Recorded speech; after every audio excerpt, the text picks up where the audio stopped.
Good afternoon class. मैं आयुषी पांडे ये career junction के प्लेटफॉर्म पे आप सभी का स्वागत करती हूँ।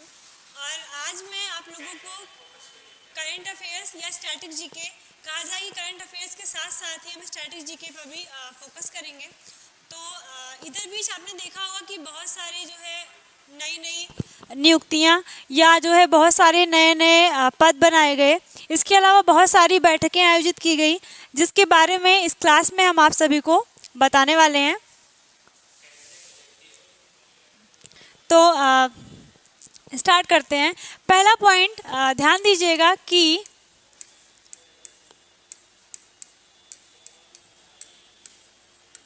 टाइगर रिजर्व 2022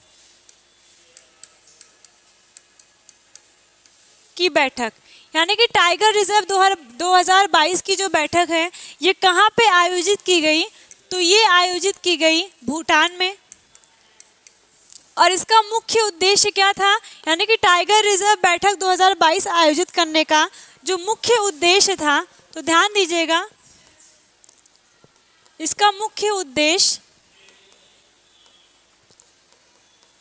टाइगर की संख्या में या बाघों की संख्या में वृद्धि करना, बाघों की संख्या में वृद्धि करना।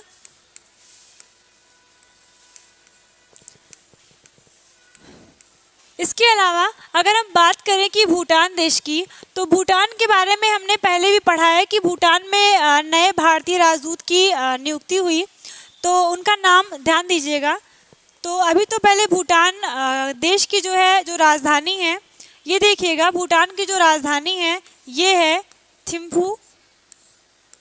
इसके अलावा इसकी अगर मुद्रा की बात करें तो भूटान की जो मुद्रा है ये है नगल ट्रम। और हाल ही में भूटान देश में नए भारतीय राजदूत की नियुक्ति हुई, जिनका नाम है सुधाकर दलेला। तो आगे इसको ध्यान से साइड में लिख लीजिएगा कि भूटान में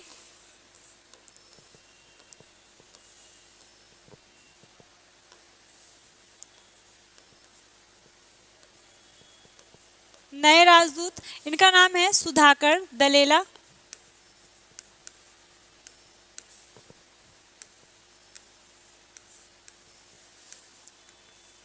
तो ये हमने पढ़ा कि टाइगर रिजर्व की 2022 की जो बैठक आयोजित की गई, तो ये भूटान में की गई। और भूटान देश में जो नए भारतीय राजदूत बनाए गए हैं, इनका नाम है सुधाकर दलेला। इसके अलावा हमने देखा कि भूटान की राजधानी क्या है? तो थिम्पू। इसकी मुद्रा क्या है? तो नगल ट्रम।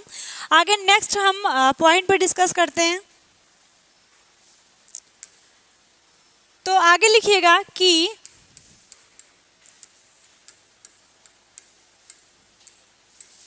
नीति आयोग की 7वीं बैठक की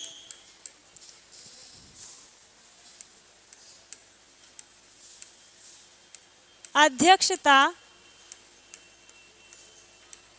किसने किया? तो नीति आयोग की 7वीं बैठक अभी हाल ही में नई दिल्ली में संपन्न किया गया। और इसकी जो अध्यक्षता है ये प्रधानमंत्री नरेंद्र मोदी द्वारा पूरा किया। जैसा कि हम सभी जानते हैं कि नीति आयोग के जो अध्यक्ष होते हैं वो प्रधानमंत्री होते हैं, या प्रधानमंत्री होते हैं जो वो नीति आयोग के पदेन अध्यक्ष होते हैं, ठीक ना।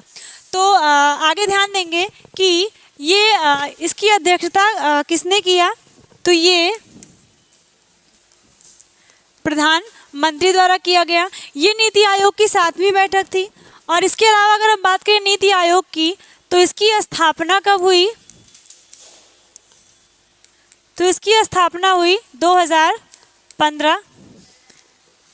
और अगर देखा जाए कि इसके जो उपाध्यक्ष कौन है, इसके उपाध्यक्ष हैं सुमन कुमार बेरी। सुमन कुमार बेरी नीति आयोग के उपाध्यक्ष हैं। इसके अलावा अगर हम बात करें कि नीति आयोग के सीईओ, इनका नाम है परमेश्वरन अय्यर। तो नीति आयोग की 7वीं बैठक कहाँ पे आयोजित की गई? तो ये आयोजित कहाँ पे की गई थी बैठक? तो ये आयोजित की गई थी नई दिल्ली में, जिसकी अध्यक्षता किसने किया है? तो प्रधानमंत्री ने किया है। इसके अलावा नीति आयोग की जो स्थापना है ये कब हुई थी? 2015 में हुई थी। इसके अलावा नीति आयोग के जो अध्यक्ष हैं वो हैं सुमन के बेरी। नीति आयोग के उपाध्यक्ष का नाम है परमेश्वरन अय्यर। तो आगे बात करते हैं अगर नीति आयोग के बारे में, तो ध्यान दीजिएगा कि नीति आयोग ने हाल ही में किसी राज्य के एक शहर को सबसे आकांक्षीय शहर घोषित किया है। आकांक्षीय कहने का मतलब है कि उसको कमज़ोर ना कह के बल्कि उसको एक आकांक्षीय शहर कहा गया है। मतलब कि आज नहीं तो कल ये शहर क्या करेगा? विकास करेगा ही करेगा, ठीक ना। तो नीति आयोग द्वारा किस शहर को, या लिखिएगा कि नीति आयोग द्वारा, तो नीति आयोग द्वारा किस शहर को सबसे आकांक्षीय शहर घोषित किया गया है? तो नीति आयोग द्वारा किस शहर को सबसे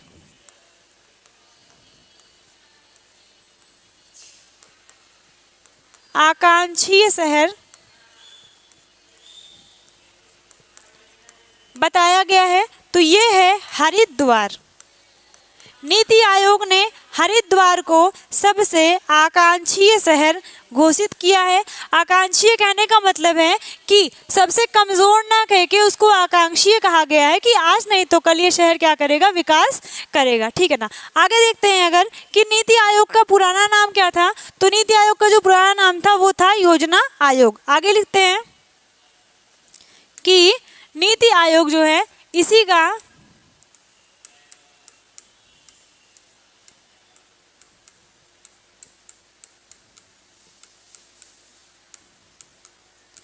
नीति आयोग का पुराना नाम क्या है? तो नीति आयोग को ही हम योजना आयोग के नाम से जानते हैं, योजना आयोग के नाम से जानते हैं। और योजना आयोग की स्थापना कब हुई? तो योजना आयोग की जो स्थापना है ये हुई 1950 में। तो ध्यान दीजिएगा योजना आयोग की जो स्थापना है ये 1950 में हुई। और हाल ही में नीति आयोग की 7वीं बैठक की अध्यक्षता प्रधानमंत्री ने किया नई दिल्ली में। और इसके अलावा देखा जाए तो नीति आयोग के अध्यक्ष का प्रधानमंत्री, उपाध्यक्ष सुमन कुमार बेरी। इसके अलावा अगर नीति आयोग के सीईओ की बात करें तो नीति आयोग के सीईओ जो है इनका नाम है परमेश्वरन अय्यर, ठीक है ना। और नीति आयोग की जो बताया गया पुराना नाम इसका तो योजना आयोग है। और योजना आयोग की स्थापना कब हुई थी? 1950 में हुई थी। और योजना आयोग 1950 में स्थापना हुई और जिसका नाम बदलकर 2015 में नरेंद्र मोदी ने नीति आयोग किया, ठीक ना। अब अगर देखें कि NITI यानी कि नीति का फुल फॉर्म क्या होता है, तो लिखिएगा कि national institution for transforming India. तो लिखिएगा नेशनल इंस्टीट्यूशन फॉर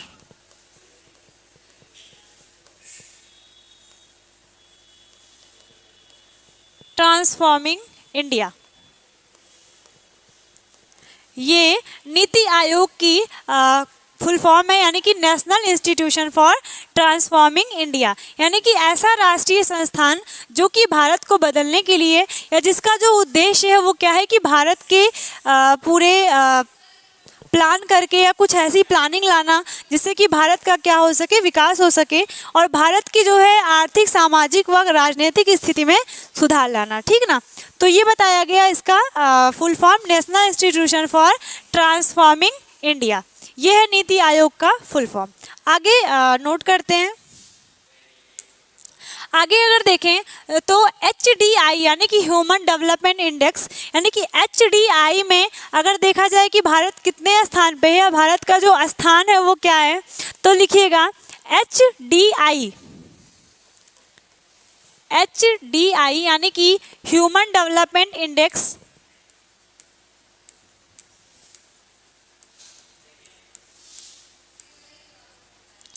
तो ह्यूमन डेवलपमेंट इंडेक्स मानव विकास सूचकांक, यानी कि मानव ने कितना विकास किस देश के लोगों ने किया, तो ये बताया गया कि इंडेक्स 2022 में जो भारत का स्थान रहा ये रहा 132वां स्थान। 132वां स्थान, 132वें स्थान पे भारत हमारा रहा।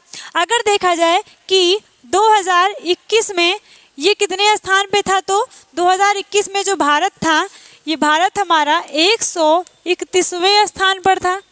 इसके अलावा अगर देखा जाए कुल कितने देशों के बीच में भारत 131वें स्थान पे या 132वें स्थान पे आया है, तो ये देखा जाए तो कुल 191 देशों में, कुल 191 देशों में भारत 131वें स्थान पर आया है। ठीक, तो आगे अगर बात करें कि सबसे शीर्ष स्थान पर कौन सा देश रहा, तो सबसे शीर्ष स्थान पर कौन सा देश रहा, तो ध्यान दीजिएगा सबसे शीर्ष स्थान पे आइसलैंड,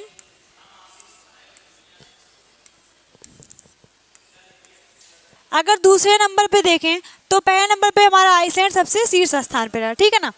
इसके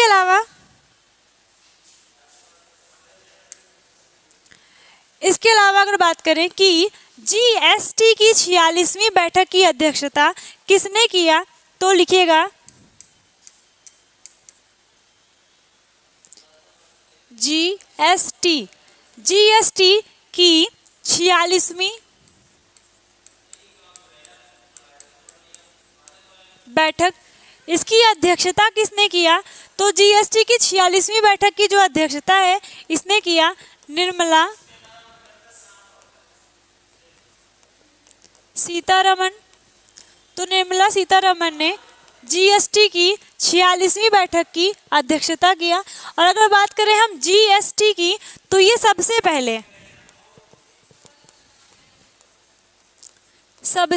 पहले जीएसटी कहाँ लागू हुआ, तो जीएसटी सबसे पहले फ्रांस देश में लागू हुआ, फ्रांस देश में। अगर बात करें कि भारत के किस राज्य में सबसे पहले जीएसटी लागू हुआ, तो ध्यान दीजिएगा कि सबसे पहले असम राज्य में, सबसे पहले असम राज्य में जीएसटी लागू हुआ। ठीक ना। तो जीएसटी सबसे पहले किस देश में लागू हुआ, तो फ्रांस देश में। और सबसे पहले किस राज्य में लागू हुआ, तो असम राज्य में। इसके अलावा जीएसटी भारत में कब लागू हुआ, तो लिखिएगा कि 2017 में जीएसटी भारत में लागू हुआ। और अगर बात करें कि संविधान के किस संशोधन द्वारा जीएसटी हमारे संविधान में जोड़ा गया, कहा गया कि हमारे भारत में लाया गया, तो लिखिएगा 101 संविधान संशोधन 2016, यानी कि 101 संविधान संशोधन 2016 द्वारा जीएसटी को भारत में कहा गया कि भारत में लागू किया गया।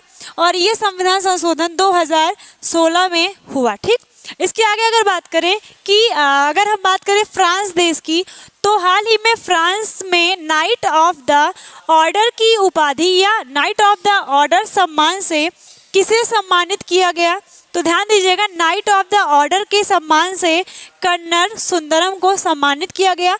जैसे कि हमारे भारत देश में नोबेल पुरस्कार सबसे शीर्ष पुरस्कार माना जाता है, वैसे ही फ्रांस में सबसे शीर्ष स्थान पे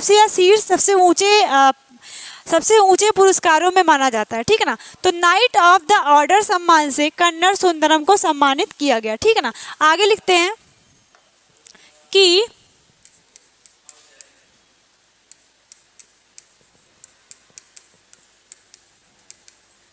फ्रांस देश ने नाइट ऑफ द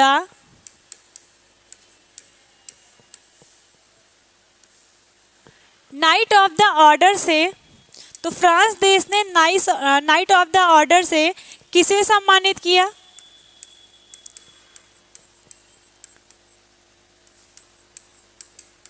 तो फ्रांस देश ने नाइट ऑफ द ऑर्डर सम्मान से किसे सम्मानित किया?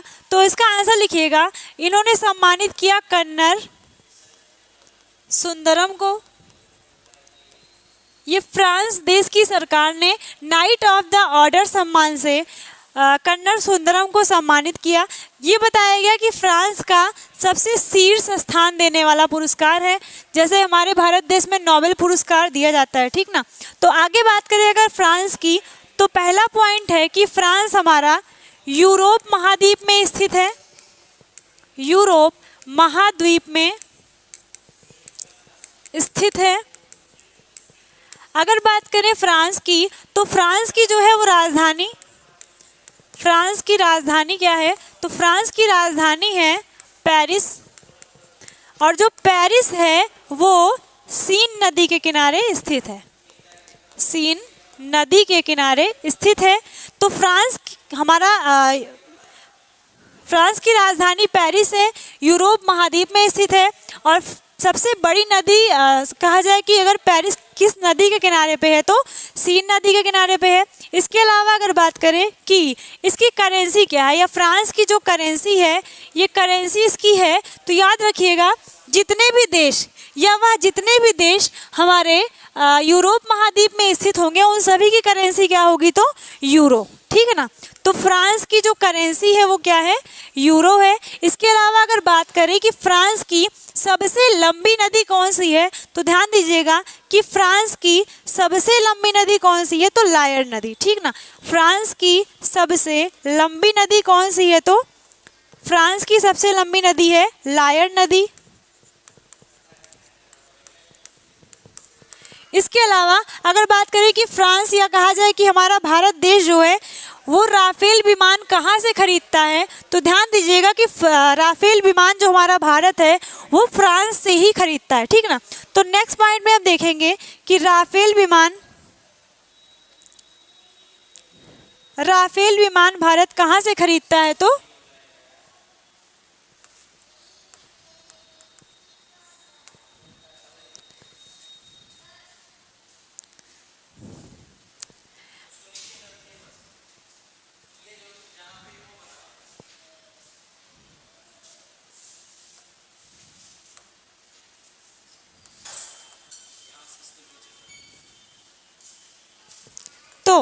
अगर देखा जाए नेक्स्ट पॉइंट में कि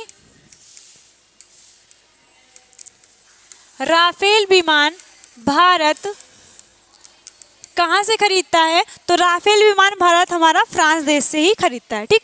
इसके अलावा अगर बात करें कि फ्रांसीसी क्रांति कब हुई थी, तो 1789 में। और अगर बात करें कि फ्रांस की प्रधानमंत्री का नाम क्या है, तो एलिजाबेथ बोन, ठीक ना। तो हम नोट करेंगे इसके आगे।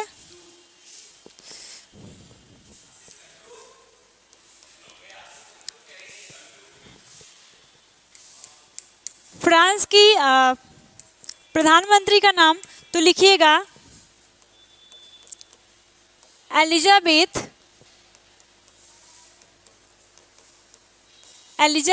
बोन। इसके अलावा अगर बात करें कि फ्रांसीसी क्रांति कब हुई थी, तो फ्रांसीसी क्रांति 1789 में। तो फ्रांस की सबसे लंबी नदी कौन सी है, तो लायर नदी। फ्रांस किस महाद्वीप में स्थित है, तो यूरोप महाद्वीप में। करेंसी क्या है, तो यूरो करेंसी है। इसके अलावा हमने बात किया कि फ्रांस की सबसे लंबी नदी कौन सी है, लायर नदी। पेरिस किस नदी के किनारे बसा है, तो सीन नदी के किनारे। अगर बात करें कि फ्रांस की प्रधानमंत्री का नाम क्या है, तो एलिजाबेथ बोन। और राफेल विमान भारत कहाँ से खरीदता है, तो ये हमारा फ्रांस से खरीदता है, ठीक ना। इसके आगे हम बात करें, ये हमारे फ्रांस देश की छोटा सा हमने इंट्रोडक्शन दिया। इसके अलावा अगर हम बात करेंगे तो जर्मनी के बारे में बात करेंगे, जहाँ पे हमारे देखा जाए कि 48वीं G7 शिखर सम्मेलन की मेज़बानी जर्मनी द्वारा किया गया। इसके अलावा अगर देखा जाए कि जर्मनी के बारे में, तो हाइड्रोजन गैस से चलने वाली एकमात्र ट्रेन कहाँ बनाया, किस देश ने बनाया, तो ये भी जर्मनी ने बनाया, ठीक ना। तो आगे लिखते हैं कि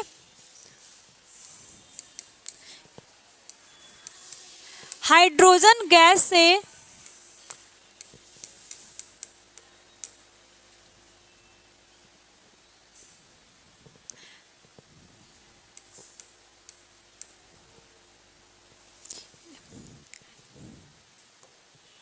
हाइड्रोजन गैस नहीं, हाइड्रो पावर से, ठीक है ना। तो हाइड्रो पावर से चलने वाला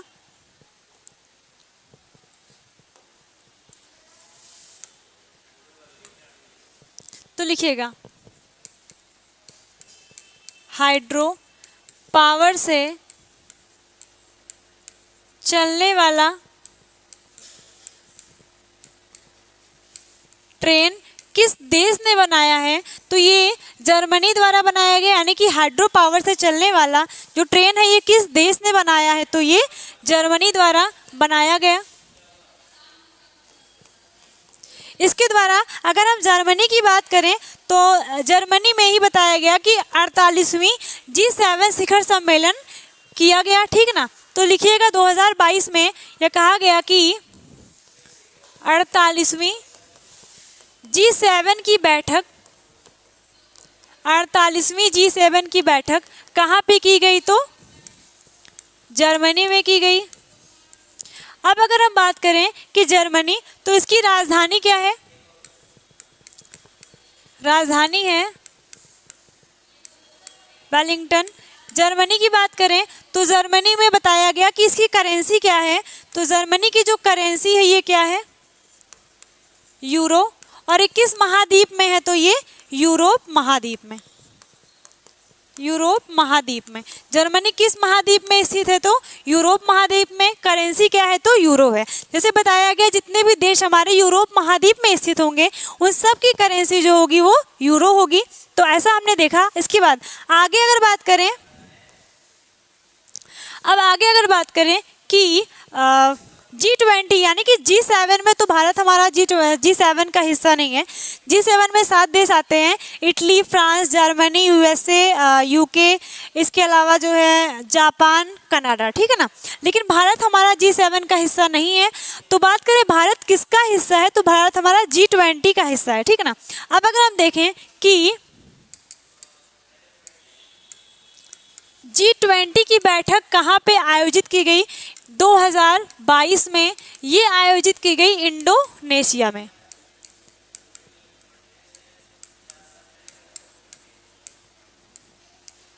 तो भारत ने G20 की जो बैठक है ये कहाँ पे आयोजित की, तो भारत ने G20 का जो सम्मेलन है ये कहाँ पे आयोजित किया, तो ये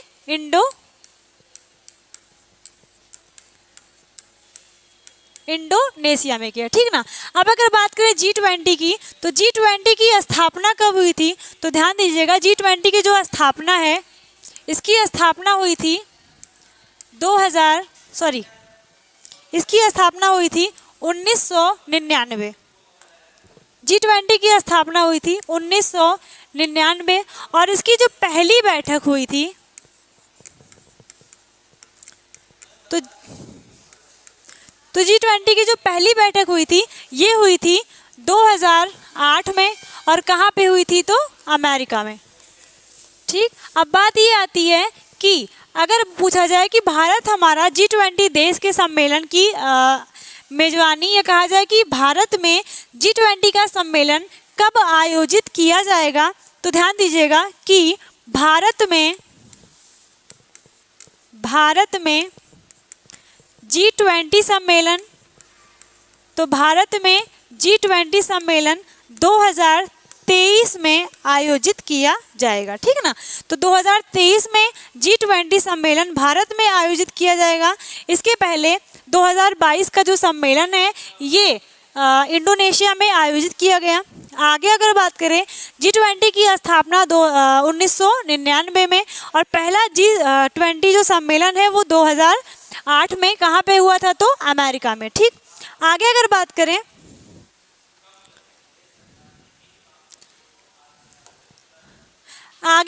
करें तो हम बात करते हैं कि देखा जाए कि हमारे 75वें चेस के ग्रैंड मास्टर कौन बने हैं, तो चेस के 75वें ग्रैंड मास्टर जो बने हैं इनका नाम है वी प्रणव, ठीक है ना।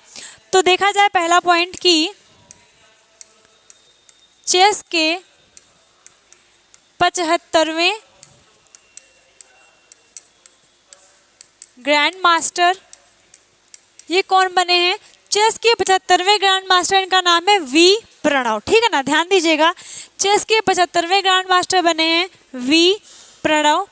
अगर देखा जाए कि 74वें कौन थे तो लिखिएगा 74वें ग्रैंड मास्टर। तो 74वें ग्रैंड मास्टर का नाम था राहुल श्रीवास्तव। तो लिखिएगा कि 74वें ग्रैंड मास्टर कौन थे, तो इनका नाम था राहुल श्रीवास्तव।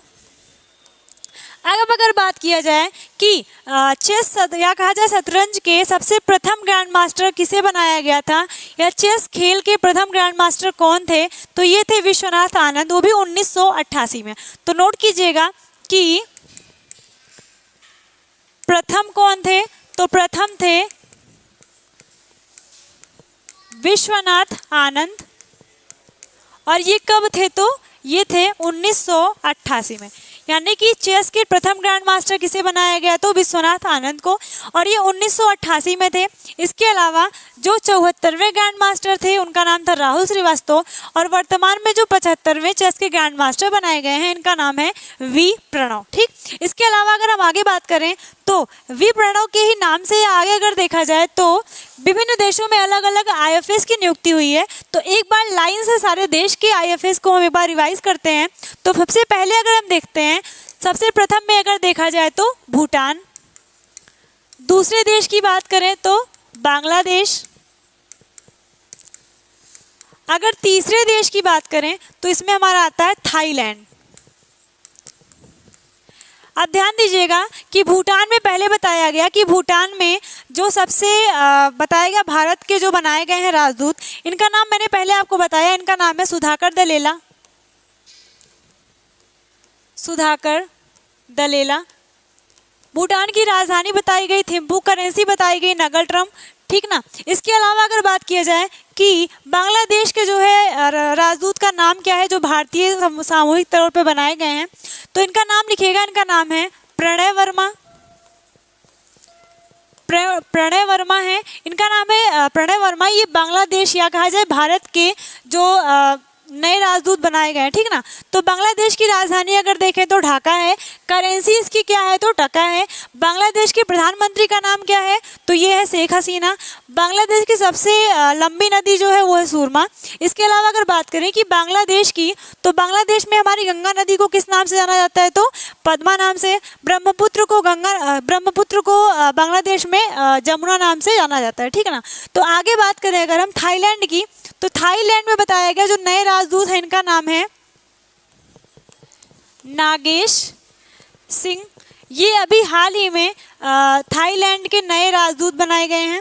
तो थाईलैंड में जो नए राजदूत बनाए गए हैं भारतीय समूह के, इनका नाम है नागेश सिंह। अब थाईलैंड की जो राजधानी है वो है बैंकॉक, और थाईलैंड की जो करेंसी है वो है थाई बाट। ठीक है ना, तो थाईलैंड की जो है राजधानी क्या है, तो इसको लिख लीजिएगा बैंकॉक, और करेंसी क्या है तो थाई बात। ठीक, इसके अलावा बात करते हैं नौसेना अभ्यास की। एक छोटा सा डिक्लेरेशन आप लोग को दे देंगे, इसके बाद ये क्लास खत्म करते हैं। तो पहला पॉइंट पे अगर देखा जाए नौसेना अभ्यास, या वर्तमान में जनवरी महीने से लेकर के अब तक बहुत सारे नौसेना अभ्यास जो है करंट में आए हैं या न्यूज़ में आए हैं। तो ध्यान दीजिएगा, पहले पे अगर देखा जाए तो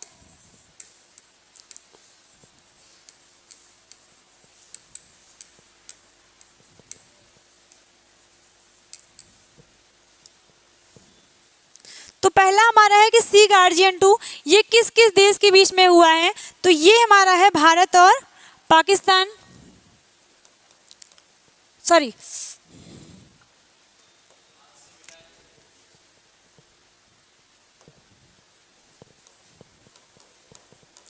चीन तथा पाकिस्तान। इसके अलावा अगर दूसरा देखें तो दूसरा है स्काई गार्जियन 2। स्काई गार्जियन 2 ये किस देश के बीच में है, तो ये भी चीन और पाकिस्तान में।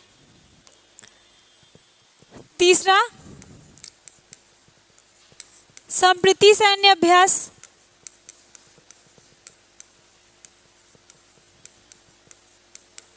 ये है भारत तथा बांग्लादेश। आगे अगर बात करें तो वरुण सैन्य अभ्यास,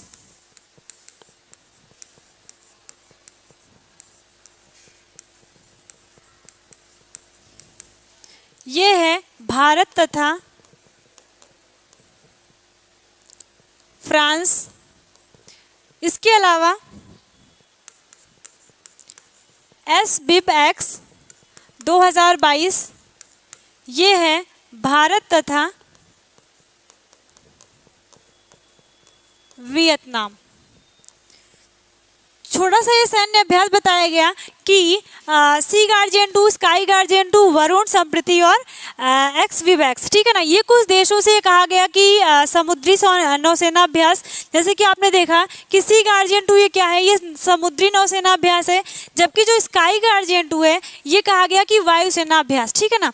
तो ये कुछ अलग अलग देशों के बीच में हुआ है। और इसी के साथ क्लास को समाप्त करते हैं और आगे फिर हम आपको इसके आगे से करंट अपडेट करेंगे। बहुत बहुत धन्यवाद।